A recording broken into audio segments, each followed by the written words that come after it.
Association আয়োজিত প্রথম Tripura state games আগামী 22 থেকে 24শে ফেব্রুয়ারি ত্রিপুরা রাজ্যের বিভিন্ন প্রান্তে 18টি ইভেন্ট নিয়ে প্রতিযোগিতা অনুষ্ঠিত হবে। ত্রিপুরা অলিম্পিক অ্যাসোসিয়েশন আয়োজিত প্রথম ত্রিপুরা স্টেট গেমস আগামী 22 থেকে 24শে ফেব্রুয়ারি ত্রিপুরা রাজ্যের বিভিন্ন প্রান্তে 18টি ইভেন্ট নিয়ে প্রতিযোগিতা অনুষ্ঠিত হবে। সেই উপলক্ষে আগরতলা NSRCC এর মিলনায়তনে এক সাংবাদিক সম্মেলনের আয়োজন করা হয়।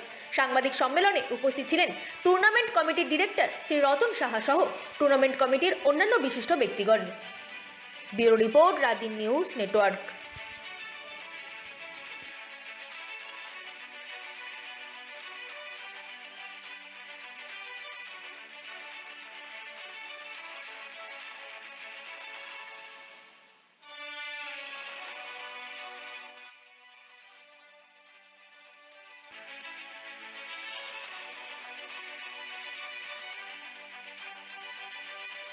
বোর্ডের চেয়ারম্যান ত্রিপুরা অলিম্পিক অ্যাসোসিয়েশন এবং স্টেট গেমসের যিনি টুর্নামেন্ট ডাইরেক্টর উনি প্রথমে সম্বোধন করবে রতন শাহ মহোদয়।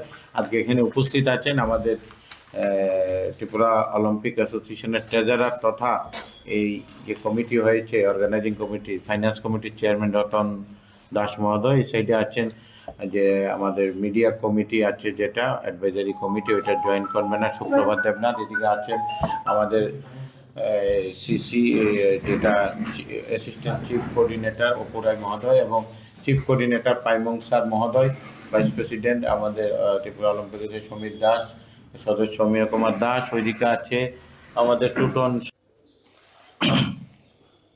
আগামী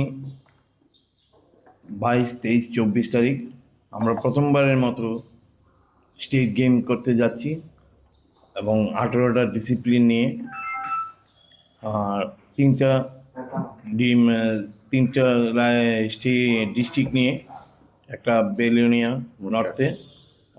নর্থে, এদিকে ধর্মনগর সাউথে এবং ত্রিপুরা আগরতলা, এই তিনটা জায়গায় নিয়ে আমাদের প্রথমবারের মতো স্টেট গেম হতে চলছে।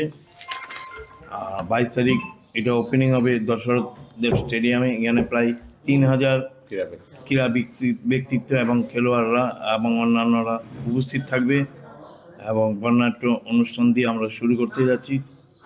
তো আশা করি এটাকে সাকসেসফুল করার জন্য আমরা আপ্রাণ চেষ্টা করছি। খুব অল্প সময় পেয়েছি, অল্প সময়ের মধ্যে আমাদের যতটা সম্ভব আমরা করার চেষ্টা করব।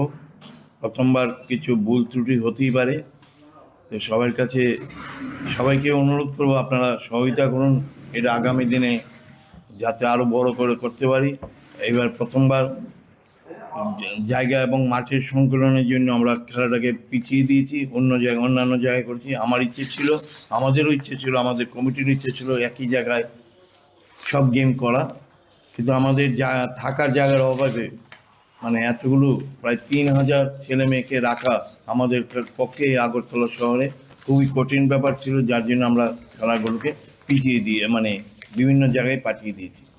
এছাড়া আগামী দিনে হয়তো এগুলো সরকারের সাথে কথা বলে, আমাদের ত্রিপুরা অলিম্পিক অ্যাসোসিয়েশনের পক্ষ থেকে আমরা সরকারের সাথে কথা বলে থাকার ব্যবস্থাটা এখানে করতে হবে। মাঠের কোনো এখনও সমস্যা নেই, প্রচুর মাঠ হয়েছে, একের পর এক মাঠ হয়ে যাচ্ছে, কিন্তু থাকার সমস্যা। বড় টুর্নামেন্ট করতে গেলে হয়তো ইন্ডিভিজুয়াল যে কোনো একটা খেলা করতে গেলে এখন সুবিধা যে করা যাচ্ছে, কিন্তু 18টা ডিসিপ্লিন আগামী দিনে হয়তো 18টা জায়গায় 24টা হতে পারে, 25টা হতে পারে, তখন আমাদের আরও জায়গার অসুবিধা হবে। আর এত তাড়াতাড়ির মধ্যে সামনে এখন পরীক্ষাও আছে আর বাজেটও এসে গেছে, সেই জন্য আমাদের তাড়াতাড়ির মধ্যে এই খেলাটা আমাদের বিফোর